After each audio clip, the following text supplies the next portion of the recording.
로마서 8장 16절에서 17절의 말씀을 제가 봉독하겠습니다. 성령이 친히 우리의 영과 더불어 우리가 하나님의 자녀인 것을 증언하시나니 자녀이면 또한 상속자 곧 하나님의 상속자여 그리스도와 함께한 상속자니 우리가 그와 함께 영광을 받기 위하여 고난도 함께 받아야 할 것이니라. 아멘. 키에르케고르라고 하는 유명한 철학자를 아실 거라고 생각합니다. 덴마크의 유명한 철학자죠.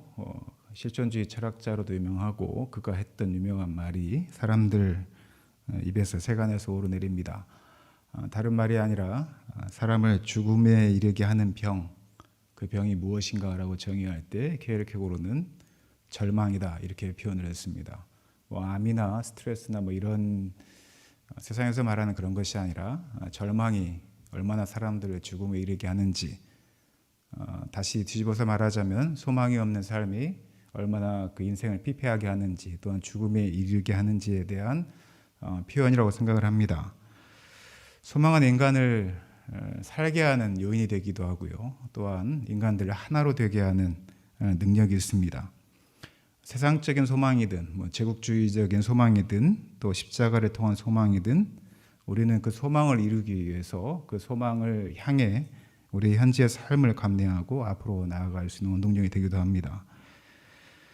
세상적인 소망, 우리가 다른 표현으로 제국주의적인 소망이라고 하는 그 소망들은 끊임없이 예수님이 아닌 황제, 지금으로 말하자면 돈이나 명예, 권력, 하나님보다도 귀하게 여기는 것들을 구원자로 인정하라고 유혹을 합니다. 바울은 오늘 편지를 받는 성도들에게 로마 교회 성도가 되었든 또 다른 구절들을 인용하다 보면 데살로니가 교회 또는 빌립보 교회 또 고린도 교회 이러한 세상의 유혹, 황제의 유혹에 자유로울 수 없는 그런 성도들에게 그 유혹에서 벗어나라고 이야기를 합니다. 황제가 아닌 다른 소망을 받아들이라고 촉구하는 것이죠. 그가 가졌던 믿음 가운데서 그 소망은 황제의 소망보다도 더 우리를 안전하게 하고 평화롭게 할 것이라고 이야기를 합니다.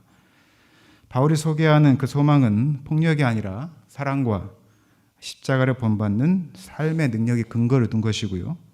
황제가 아니라 예수 안에서 하나님께 충성한 이들에게 제공하는 그런 본질적인 안정과 평화를 이야기하는 것입니다.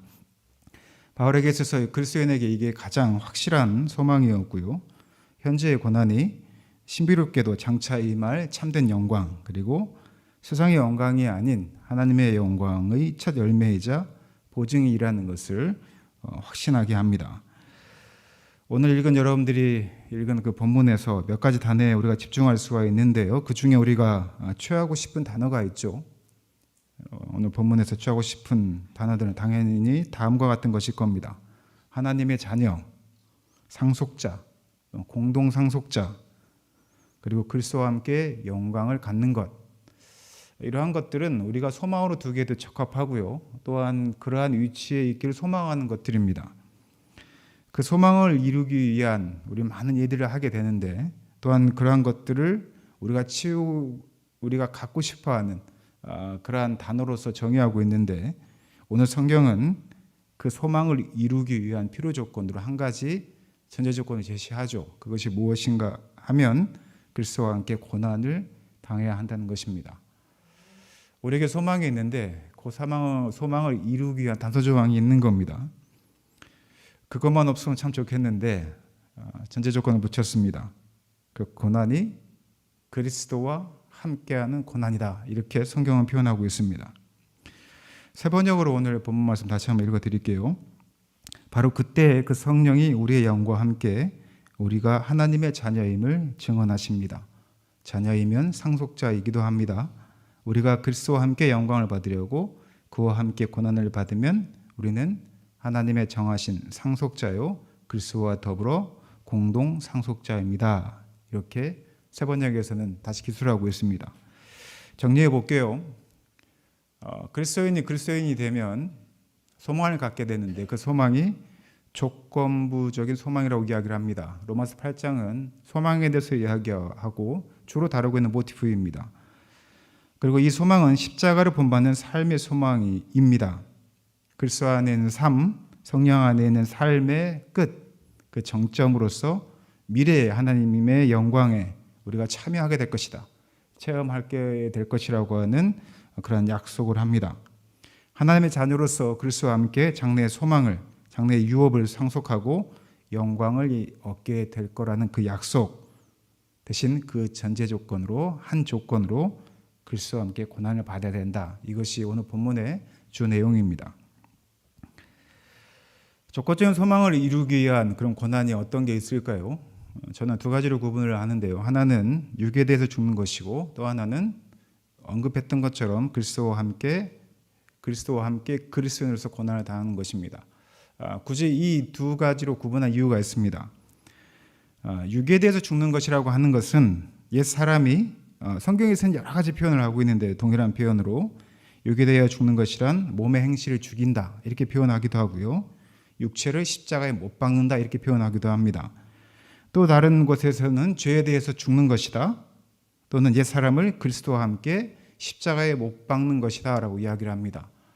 이 말씀은 다시 말하면 내가 예수 그리스도를 받아들이는 순간, 영접하는 그 순간, 십자가의 사랑을 알게 되는 그 순간 우리가 과거의 삶을 버리고 새 사람으로 거듭나는 것이죠. 이것이 일종의 첫 번째 부활을 이야기하는 것입니다.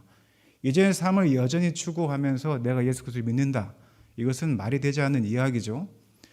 우리가 육체적으로 대하여 죽는 것, 육에 대하여 죽는 것이라고 하는 것은 이전에 나와 하나님과를 단절시켰던 것들, 하나님을 향하지 않고 다른 것들을 보게 했던 것들을 끊는 것들입니다. 바로 이러한 것들이 매우 고통스럽고 쉽지 않은 일이기 때문에 우리가 육에 대하여 죽는 것이 필요한 것이죠. 우리는 그러한 것들을 위해서 결단을 하고요. 또한 경건 훈련을 하고 또한 여러 가지 행위들을 수반을 합니다.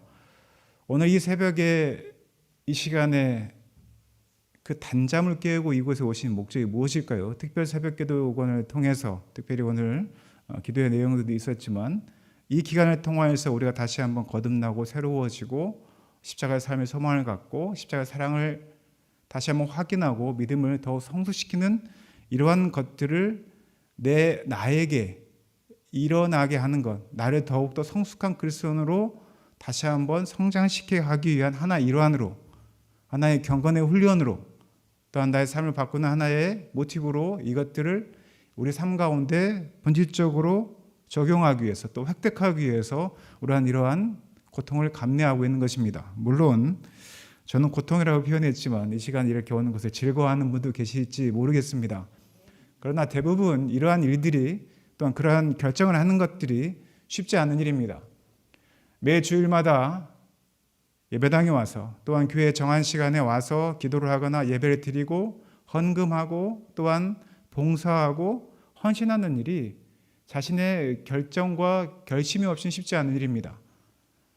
자신을 더욱더 훈련시켜서 하나님께 합당한 그러한 그리스도인으로 살아가기 위해서 육에 대하여 죽는 것, 이것이 바로 그리스도인들이 당하는 첫 번째 고난입니다. 그러나 그 고난은 대부분의 개인적인 차원에서 시작을 하고 개인적인 영역에서 머무는 경우들이 있습니다. 그리스도인이 육에 대해 죽는 것, 또 이러한 훈련을 하는 것과 또 다른 고난이 있습니다. 말씀드린 것처럼 그리스도의 고난에 참여하는 것입니다. 그리스도의 고난에 참여한다는 것은 이렇게 또 여러 가지로 구분을 할 수가 있는데요. 그것은 의로운 자가 의로움으로 그리스도의 삶을 살기 위해서 당하는 불이한 고난입니다. 또는 하나님께서 나를 인격적으로 훈련하고 또한 나를 더욱더 성장시키기 위해서 주는 연단이 있습니다. 우리는 이러한 고난 가운데 있을 때 잘 이해하지 못합니다. 하나님, 이런 질문을 하죠. 내가 선택한 결심과 결단이 아니고 그리스도의 고난에 참여하기 위해서 의로운 삶을 살았는데 그러나 나에게 불의한 고난이 오는 겁니다. 그럼 우리는 끊임없이 하나님께 질문을 하죠. 하나님, 도대체 내가 무슨 잘못을 했길래 도대체 왜 나에게 이러한 고난을 주십니까? 라고 이야기합니다. 또 다른 고난 가운데는 하나님께서 우리를 훈련시키기 위해서, 우리를 더 연단하기 위해서 주시는 그런 고난들이 있습니다. 이러한 고난들은 우리 사이에서 너무나 비일비재합니다. 지금 저희 교회 성도 중에 한 분이 지금 거의 2달 가까이 예배를 참석하지 않고 있습니다. 아주 열심히 있던 자매였고 2 자녀의 엄마이고 교회 안에서 반주자로 또한 여러 가지 교회에 헌신을 하면서 봉사하면서 믿음을 키워갔던 한 자매입니다. 그 자매에게 저도 이해하지 못할 큰 시련이 닥쳤습니다. 그리고 그 자녀를 위해서 모든 교회가 함께 힘을 쓰고 지지를 하고 기도하고 함께 했는데요. 2달 전에 갑자기 시험이 다가온 겁니다. 찾아가서 신방을 했죠. 그 자매의 이야기는 딱 한마디였습니다. 목사님, 저는 하나님께서 저에게 왜 이 고난을 주시는지 이해가 되지 않습니다. 40년 동안 어릴 때부터 모태신앙으로 교회 안에서 또한 믿음을 세우며 또한 가르치며 누가 보아도 성숙한 그리스도인으로 살았던 그 자매였는데 그 자매에게 닥쳐온 그 한 가지 시험이 그 자매의 잘못이 아닙니다.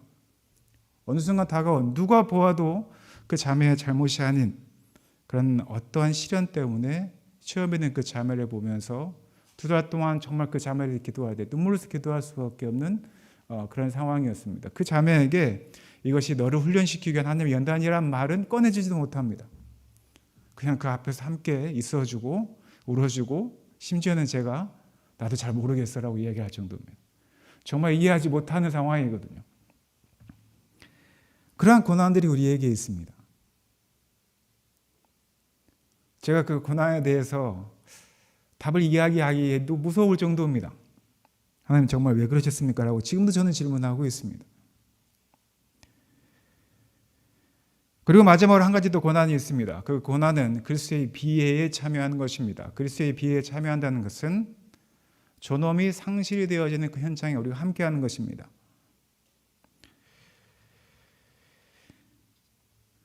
왜 이러한 고난이 우리 가운데 있는가? 그것은 하나님이 우리를 사랑하신다는 것을 보여주시는 증거다라고 성경은 이야기합니다. 우리가 당하지도 않는 고난을 당하는 것 같습니다. 그런데 그 고난에 동참하라고 이야기합니다. 죄를 극복하기 위한 고난 정도가 아닙니다. 그리고 성경은 이러한 고난을 우리가 극복한 정도가 아니라 압도하여서 극복하여 넘치는 승리로 나아가야 된다고 이야기합니다. 왜냐하면 우리가 나중에 받게 될 그 영광과 비교할 수 없기 때문에 지금의 고난을 압도하여서 그것을 즐거워하고 고난에 참여하라고까지 이야기를 합니다. 그리스도의 고난에 참여하는 것, 그것에 대해서 여러 가지 이야기를 했는데 오늘은 한 가지만 다루고 말씀을 마칠까 합니다. 어려운 자가 당하는 불의한 고난, 또 하나님께서 주시는 연단, 이런 의미에서 고난은 다루지 않고요. 마지막으로 말씀드렸던 그리스도의 비애에 체험하는 것, 이것에 대해 잠깐 이야기하고자 합니다. 그리스도의 비애에 체험한다는 게 무엇일까요? 그리스도의 비애가 무엇일까요? 우리는 오늘 본문 말씀에서 취하고 싶은 단어가 이런 것이라고 서두에 말씀드렸습니다. 하나님의 자녀, 하나님의 영광, 상속자, 이런 개념들을 우리는 예수 그리스도를 믿는 순간 취하게 되고 또한 그 안에서 머물고 싶습니다. 그리고 우리 스스로도 그렇게 이야기하지 않습니까? 나는 구원받은 자다, 하나님의 자녀다, 하나님의 백성이다, 하나님께서 나로 하여금 의로운 자로 칭하셨다라고 하는 그런 자부심을 가지고 우리는 그리스도인의 삶을 살아갑니다. 그런데 그 안에 그런 그리스도인들에게 그리스도의 비애에 참여하는, 동참하는 고난이 있어야 된다고 이야기를 합니다. 그리스도의 비애가 무엇일까요? 그리스도의 비애는 그의 존엄이 사라지는 현장입니다. 빌립보서 2장 5절에서 8절 말씀을 읽어드리겠습니다. 아주 유명한 말씀이죠. 이번에 저희가 하고 있는 십자가에 대한 십자가의 소망을 담아낸 삶에 대한 이야기의 가장 기본 말씀이 빌립보서 2장 5절 말씀입니다. 너희 안에 이 마음을 품으라 곧 그리스도 예수의 마음이니. 그리고 그 뒤에 보면 그는 근본 하나님의 본체시나 하나님과 동등됨을 취할 것을 여기지 아니하시고 오히려 자기를 비워 종의 형체를 가지사 사람들과 같이 되셨고 사람의 모양으로 나타나사 자기를 낮추시고 죽기까지 복종하셨으니 곧 십자가에 죽으신 것이다. 우리는 이 말씀으로요, 그냥 예수 그리스도의 겸손함으로만 치부할 경우도 있습니다. 그러나 그렇지 않습니다. 영광 받으실 예수 그리스도께서 인간의 몸으로 오셔서 이 세상 십자가에 죽으신 것은 그가 이곳에서 그의 존엄이 상실되어지는 현장입니다. 그가 당하지 않아도 될 고난과 고초와 수치와 십자가 죽으심을 당하는 것은 그가 가진 영광에 비하여 그의 존엄이 사라지는 바로 그 현장입니다. 하나님의 아들이었던 예수께서 인간의 구원의 목적을 이루기 위해 독생하셨던 그것, 이 세상에 보내질 때 그 말씀에 순종하는 그것, 영광스러운 그분이 인간의 몸을 입고 오셔서 당한 고초와 수치와 인간 이해와 사랑, 바로 그것, 인간과의 관계 회복을 위해서, 자신의 사랑하는 백성들과의 관계 회복을 위해서 가장 낮은 곳으로 오기 위해 자기를 낮추시고 죽기까지 복종하신 십자가의 죽으심, 그것이 바로 그리스도의 비애입니다. 목사님, 저에게 가장 어려운 그리스도의 비애 체험이 무엇일까요?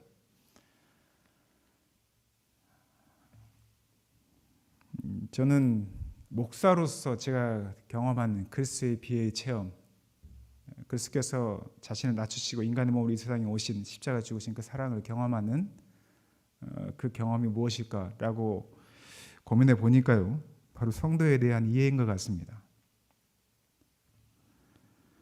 저는 강단에서 아주 말씀을 이렇게 자근자근 하지만 자근자근 조용조용 이야기하면서도 이렇게 그 안에 비수가 꽂혀 있는 말들을 하는 분들이 있잖아요. 저도 좀 그렇게 이야기를 잘 합니다. 성도들이 설교를 듣고 나면 죄책감이 생길 만큼 그 삶에 대해서 아주 예리하게 공격적인 단어도 쓰기도 하고, 어떤 때는 따뜻하게 말하는 것 같지만 자기의 삶에 대해서 다시 한번 돌아보게 하고, 그리고 자기가 세상에서의 삶이 얼마나 하나님과는 동떨어진 삶을 살았는지 다시 한번 고민하게 하는 그런 말씀을 전한다는 그런 내용들을 주로 강단에서 설교를 합니다. 성도들의 심령에 비수를 꽂는 것이죠. 나쁘다는 이야기는 아닙니다. 당연히 목사로서 말씀에 근거해서 성도의 삶에 도움이 되고 또 근간이 될 수 있는 말씀을 전하는 것은 매우 중요합니다. 그런데 제 삶을 잘 돌아보니까 제가 그들의 삶에 다가가는 그리스도의 낮아짐이 매우 적었다는 것을 알게 됩니다. 왜 그럴까요? 고통스럽기 때문이죠. 목사들은요, 의외로 밖에 나가면 존경을 받습니다. 존중을 받습니다. 목사라고 하면 타종교인들조차도 함부로 저에게 대하지 않습니다. 목사님이세요? 그리고 성직자 대하듯이, 그리고 자기들과는 좀 다른 세계에 살고 있는 사람처럼 존경하고, 아무리 세상의 교회를 욕하고 목사를 욕을 해도 당사자 앞에서는 그렇게 심하게 욕하는 분들이 별로 없습니다. 오히려 당한다고 하면 교회에서 당할 수도 있겠죠. 우리 세상 가운데서는 존경을 받는 경우도 많은데요. 제가 왜 세상 가운데 살아가는 그리스도인들, 특히 성도들 삶에 가까이 다가가지 못할까 곰곰이 생각해 보니 그들의 편에 서보고 역지사지를 많이 해보지 않는 것, 그 이유는 제가 가진 자리가 갖고 있는 편안함이 있거든요. 안정감이 있습니다. 또 품위도 유지가 됩니다. 저도 의외로 보기보다는 많은 일들을 실제로 하고 있고, 성경에서 말하는 오는 자들과 함께 올라라고 하는 그 현장에도 다가가려고 하고 있고, 그들의 고통 가운데 많이 서려고 합니다. 그러나 어떤 때는 정말 내가 그들을 정말 잘 이해하고 있는가라고 제 스스로 질문할 때가 있습니다. 고고하게 목사의 자리에 있으면 존경받고 안전할 것 같기 때문에 어쩌면 어느 정도 거리를 두고 있지 않은가 하는 생각이 들 때가 많습니다. 그러나 그러한 이들에게 바울은 그리스도 예수의 마음을 품으라고 이야기합니다. 그리스도의 비애를 체험하라고 이야기합니다. 너의 영광된 자리에 앉아 있지 말고 취하여 있지 말고 그들과 같이 되어 자기를 낮추고 복종하라고 십자가의 죽으심에 동참하라고 이야기합니다. 오해하지 마십시오. 노동 현장에 가고 또 어떤 삶을 체험하고 그런 이야기가 아닙니다. 사실은 이 문제가 그렇게 간단한 문제는 아닙니다. 그러나 적어도 그리스도인이라고 한다면, 목사뿐만 아니라 그리스도인이라고 한다면 그리스도의 비애가 무엇인지 분명히 알아야 하고 또 그리스도의 비애에 체험하는, 동참하는 그리스도인의 비애가 무엇인지를 분명히 알아야 한다는 것입니다. 목사가 아닌 일반인으로서 제가 체험하는 그리스도인의 비애는 무엇이었을까요? 목사로서는 제가 말씀드렸습니다. 성도에 대한 이해라고 말씀드렸죠. 이것은 어떻게 보면 좀 약간 이상적인 것 같고 너무 이론적인 이야기 같습니다. 그러나 제 일상에서 일반인으로서 한 개인으로서 경험하는, 그리스도를 체험하는 가장 큰 피해는 저희 가정입니다. 특히 제 아내의 삶을 돌아보는 것입니다. 남편인 저는 많은 사람들의 존경을 받습니다. 대외적으로 잘 또 멋있게 보이는 또 존경할 만한 일을 하게 되면 사람들은 저를 칭찬을 합니다. 그리고 저도 제가 그런 존재가 된 것 같습니다. 생각보다 많은 착한 일을 합니다. 그리고 보이기에도 그렇게 보입니다. 실제로 그런 마음도 있습니다.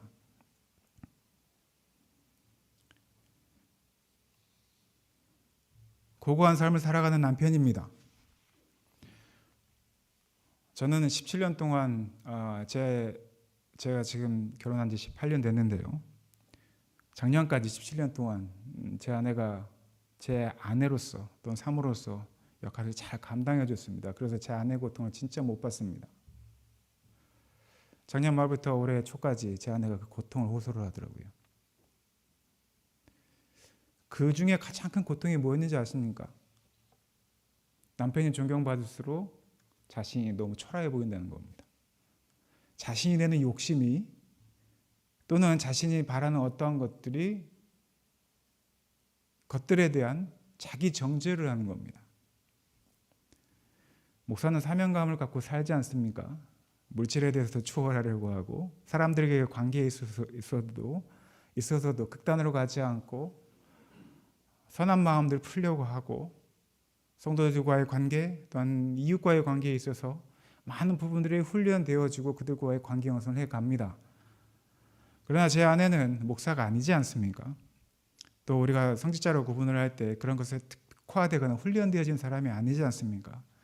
인간으로서 한 남편의 아내로서 한 남자의 아내로서 극히 가질 수 있는 많은 욕구들이나 또한 삶에 추구하는 바들이 저라는 남편인 목사인 저라는 사람 때문에 비교되어지고 말할 수 없고 하지 못하는 것에 대해서 스스로 자기 정죄감을 갖고 있더라는 것이죠. 저는 저 혼자 고고했습니다. 나 같은 남자면 괜찮지 않는가? 나 같은 목사면 당신이 존경할 만한 목사가 아닌가? 이 정도의 내가 가정에 충실하면 당신이 나라는 사람이 당신은 괜찮은 사람이 아닌가라고 이야기를 했는데 제 아내가 가지고 있는 근본적인 질문은 달랐습니다.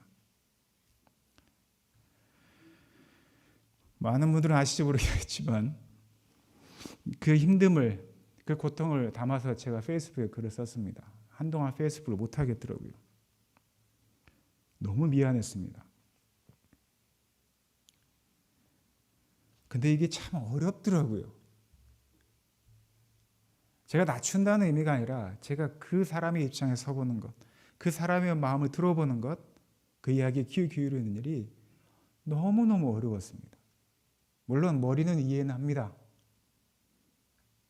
여성에 대해서 이해하기 위해서 수십 권의 책과 또한 수십 편의 강의와 또한 그 대척점에 있는 사람들을 가서 만나고 교제하고 이해하려고 수많은 노력을 했지만 정작 제 안에서 가장 가까운 제 아내의 삶을 이해하지 못했던 그녀가 가지고 있는 정말 진지한 고민이 무엇인지를 그녀의 자리에서 제가 돌아보지 못했던 제 모습을 보게 되었습니다.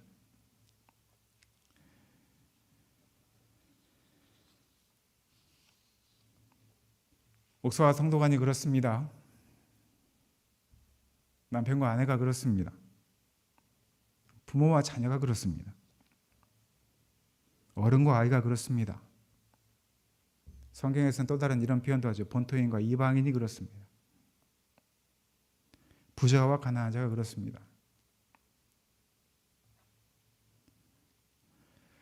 그리스도의 비애에 참여하는 것, 이것은 자기를 낮추고 또 다른 이의 삶의 자리에 가기를 순종하는 것입니다. 그것을 십자가의 죽으심에 동참하라고 하는 표현으로 성경은 이야기하고 있습니다. 이번 고난 주간에 그리스도의 비애를 체험하셨으면 좋겠습니다. 우월주의나 서민사상, 바리새적인 생각에 사로잡혀 있지 말고 내가 만나는 사람들, 내가 가장 가까운 사람들, 내가 가장 가까운 이웃들 또는 전혀 알지 못하는 사람이라 할지라도 우리가 어떠한 판단에 앞서서 그들을 향하여 그리스도의 비애를 체험한 자로서 그리스도의 비애에 참여하는, 동참하는 우리 성도들이 되었으면 좋겠습니다.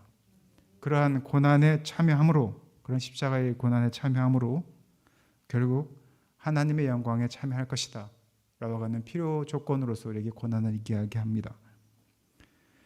사랑하는 다일교회 성도 여러분, 그리스도의 고난에 동참하십시오. 무엇보다도 그리스도의 비애에 참여하셨으면 좋겠습니다. 관계 회복은 거기에서 출발합니다. 그리스도께서 죽기까지 자신을 낮추시고 복종하시고 십자가 죽으셨기에 우리가 살아났습니다. 그곳에서 십자가의 사랑이 꽃을 핍니다. 제 아내에게, 저의 세 자녀에게, 부모에게, 이웃에게 저의 영광을 뒤로 하고 가장 낮은 자리로 가고자 하는 마음이 이번 고난 주간에 제가 가진 그리스도의 비애에 체험하는 결단입니다. 우리 다일교회 성도분들의 각자의 결단이 무엇일지 모르겠습니다. 하지만 그리스도의 비애를, 존엄이 사라지는 그 현장을 거기에까지 낮춰서 가셨던 예수 그리스도의 마음과 삶과 실천을 하신다면 이번 고난 주간에 그것에 대해 고민하시고 그 현장에 가시기를 예수님의 이름으로 축원하고 부탁드립니다.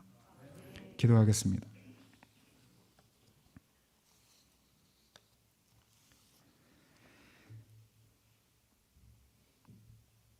그리스도께서 이 세상에 가장 낮은 모습으로 오지 않으셨다면, 우리와 함께한 그 자리에 있지 않으셨다면, 우리를 이해하시고 우리를 사랑하시고 십자가에 죽으심이 사랑이라는 것을 보여주지 않으셨다면 우리의 구원이 없었을 것입니다. 아버지 하나님, 그 영광을 취하지 않으시고 우리의 자리까지 오셔서 우리와 함께 호흡하시다 우리의 죄를 위하여 죽으신 그리스도의 고난과 또한 그로 인해서 우리에게 주어진 그 소망을 우리 그리스도인들이 이번 고난 주간 동안 알게 하시고 삶으로 나타내게 주님 도와주시옵소서. 우리의 소망은 그리스도의 고난에 참여할 때 반드시 우리에게 이루어질 줄 믿습니다. 상속자요, 하나님의 후사요, 또한 이것을 보증하시는 성령에 의해서 우리의 삶이 바뀌게 하시고 주님 주시는 은혜 가운데 살아가는, 고난 주간을 살아가는 우리 사랑하는 다일교회 성도들에게 주님 도와주시옵소서. 이 모든 말씀 거룩하신 예수님 이름으로 기도드렸습니다. 아멘.